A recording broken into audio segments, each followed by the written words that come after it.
Good morning to all of you. I, Dr. Shruti Pramodra Ingole, Department of Chemistry. In this presentation, we are going to discuss about the handling of phenol and its derivatives in laboratory. In the beginning, we will discuss about working safely with phenol, environmental health, safety and risk management. Here, these are the major point of discussion like properties of phenol and its derivatives, routes of exposures and health effects, protecting yourself, handling and storage, spill and exposure, waste disposal, phenol and its derivatives, spill exposure kit. Now, property of phenol and its derivatives. At room temperature, phenol and its derivatives is a translucent, colorless, crystalline mass, a white powder, or a thick syrup liquid. The crystals are hygroscopic and turn pink to red in air. When pure phenol and its derivatives has a sweet tar-like odor that is readily detected at low concentration. This concentration is 0.05 ppm in air. Phenol and its derivatives issued in alcohol, glycerol, petroleum, and to a lesser extent, water. Here, properties of phenol and its derivatives, exposure limits, OSHA. The long form of OSHA, Occupational Safety and Health Administration. Once again, repeat. OSHA long form, Occupational Safety and Health Administration. Exposure limit PEL is 5 ppm, includes a skin notation, which indicates that the cutaneous route of exposure contributes to overall exposure. NIOSH, the long form of NIOSH, National Institute of Occupational Safety and Health. Once again repeat, NIOSH, long form of NIOSH, National Institute of Occupational Safety and Health, has established a short-term exposure limit, STEL, of 15.6 ppm and include a skin notation. NIOSH IDLH, immediately dangerous to life or health, is 250 ppm. Routes of exposure. Phenol and its derivatives is poisonous, corrosive, and flammable, affect the central nervous system and target the liver and kidney, in mutagenic and possible teratogenic. Routes of exposure includes inhalations, absorptions, ejections, eyes, use of products containing phenol and its derivatives. Now, routes of exposure inhalations, phenol and its derivatives is absorbed rapidly from the lungs into the bloodstream. However, because of its low volatile, the inhalation hazard is limited. The odor threshold of phenol is about 100 times lower than the OSHA PEL. There is adequate warning when hazardous concentration exists. Breathing vapor, dust, or mist result in digestive disturbance, vomiting, difficulty in swallowing, diarrhea, loss of appetite. Cause irritations, and possible burn to respiratory tract. Now here, routes of exposure, absorption. All forms of phenols and its derivatives cause irritation and acute toxic effect of phenol and its derivatives most often occur by skin contact. Even dilute solution 1 to 2% may cause several burns if a contact is prolonged. Due to its local anesthetizing properties, skin burn may be painless. Phenol and its derivatives, vapor and liquid penetrate the skin readily. Absorption of phenol and its derivatives by skin is enhanced when chloroform is also present. Chloroform is volatile and phenol is not. Here, routes of exposure, absorptions, systemic poisoning effect follows skin absorption. Discoloration and several burns may occur, but may be distinct by a loss of pain sensation. Now, routes of exposure ejection, a little as a 1 gram has been a lethal to humans.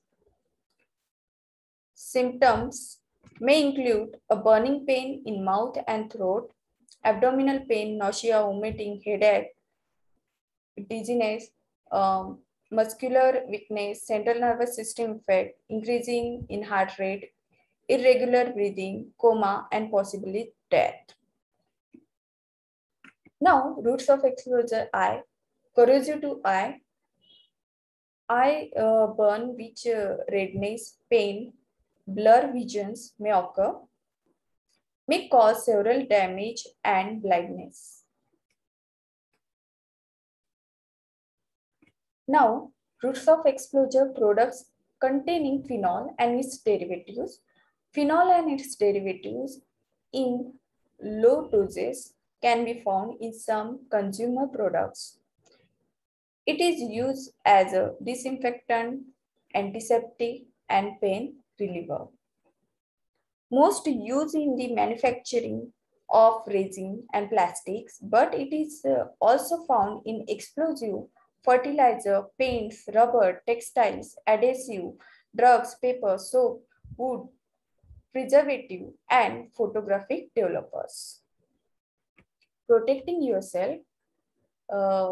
First is the personal protecting equipment and second is the specific lab safety practice. Now, protecting yourself, always use phenol and its derivatives in a properly functioning chemical fume hood. Keep sash as low as possible. Conduct all work in plastic tray for a spill containment. Now, protecting yourself, personal protective equipment, long pants and long sleeves shirts with reasonably high neck, closed toe shoes or rubber boots, chemical resistance lab coat or chemical resistance apron, splash goggle or face shield, gloves, neoprene, butyl rubber or laminated barrier. For a phenol chloroforms mixture, use Picton or heavyweight nitrile. Do not use a nitrile or latex. Additional PPE may be required, depends on the specific procedure used in the lab. Specific lab safety practice, use caution when a centrifuging phenol and its derivatives. Centrifugation produce aerosols, enhance exposure via inhalations. If you suspect a tube has broken or a rotor has failed, wait 10 minutes prior to opening the centrifuge and rotor lid. These allow aerosolized phenol to settle out. Open them in the fume hood if at all possible. After centrifuging, always open bottles or tubes in a fume hood to prevent exposure to aerosol. Never heat or melt phenol and its derivatives in an incubator, microwave, drying oven, or similar device. Have phenol spill exposure kit available. Here, specific lab safety practice. Review your protocols prior to begin the procedure. Every time, inspect your PPE for cracks, holes, sign of wear. Make sure the fume hood has a current maximum sash high sticker. Clearly label all bottles, stock and waste. Use the small amount possible. Make sure a copy of the MSDS in the lab chemical hygiene plan notebook. Ensure unobstructed access to a functioning eyes wash, eye, and safety shower. Now, storage phenol and derivatives keep in tightly closed container. Store in a cool, dry, ventilated area away from sources of heat or ignition. Store separately from reactive chemicals, combustible materials, and waste. Keep out of direct sunlight. Avoid dust formation and control ignition sources. Store container on sleeve shields below eye levels. Spill and exposure. Liquid spill not involving contact with personal. If you do not feel comfortable cleaning up the spill, small liquid spill of 50 ml place may be absorbed with sand, vermiculite, or other non-combustible absorbent material. Pick up and place in a sail container or double plastic bag for a proper disposal as a hazardous waste. Do not dump down in drain or into the trash. If the spill material is heated or is greater than 50 ml, remove ignition sources, evacuate the laboratory, close the door. Spill and exposure. Dry spill not involving contact with a person. If you do not feel comfortable cleaning up the spill, clean up a spill in manner that does not disperse dust into the air, reduce airborne dust, and prevent a scattering by moistening with water. Do not flood. Pick up spill and place in the seals container or double plastic bag for a proper disposal as a hazardous waste. Do not dump down in drain into the waste basket. In assisting the victim, the responder should don PPE to avoid being exposed themselves. Remove contaminated clothing rapidly and being decontamination as soon as possible. Because a dilute of phenol and derivatives in water enhance dermal absorptions of phenol and its derivatives, it has been recommended that polyethylene glycol, glycerol, or vegetable oil by use to remove dermal contaminations with phenol and its derivatives. Do not use mineral oil. Now spill and exposure skin. After cleaning with glycerol or oil, skinning should be washed with soap and water for at least 15 minutes. Move victim to fresh air in safe to do so. Double bags any contaminated cloth. A copy of the CDC. Exposure information should accompany victim to the emergency room. Spill and exposure. ejection.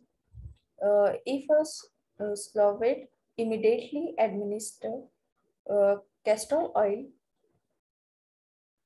or other vegetable oil, castor oil dosage should be between 15 to 30 cc. Never give anything by mouth to an unconscious person. A copy of the CDC exposure information should accompany victim to the emergency room. Here, spill and exposure eye. Immediately hold eyelids apart and flush eye continuously with a copious amount of cool flowing water for at least 15 minutes. Okay. Now, spill and exposure inhalations. Responder should immediately help victim to fresh air if it is safe to do so. A copy of the CDC exposure information should accompany victim to the emergency rooms. Spill and exposure. If you are alone, remain calm. Remove contaminated clothing. Begin using a polyethylene glycol, glycerol, or vegetable oil to remove dermal contamination. Wash yourself in the emergency shower or sink with soap and water for 15 minutes. Use eye wash for eye exposure. If ingested, administer castor oil or vegetable oil. Take a copy of the CDC exposure information to the emergency room in exposure responses kit. Waste disposal. Collect all phenol containing waste in a well-labeled, clean container or double bag. No phenol waste should ever be put down the drain or into the trash. Clear label container with the concentration and a warning statement. Store waste properly. When the container is full, complete hazards, waste removal request, paperwork. Now, phenol spill exposure kit, sand, vermiculite, or other non-combustible absorbent material, 2 bags or ziplocs or clean container with lid for hazardous waste, 2 bags for contaminated clothing, hazardous waste label for bags or containers, polyethylene glycol, glycerol or vegetable oil, not a mineral oil, copy of CDC, phenol exposure information, due to emergence, room nurses and treating physician. Thank you so much.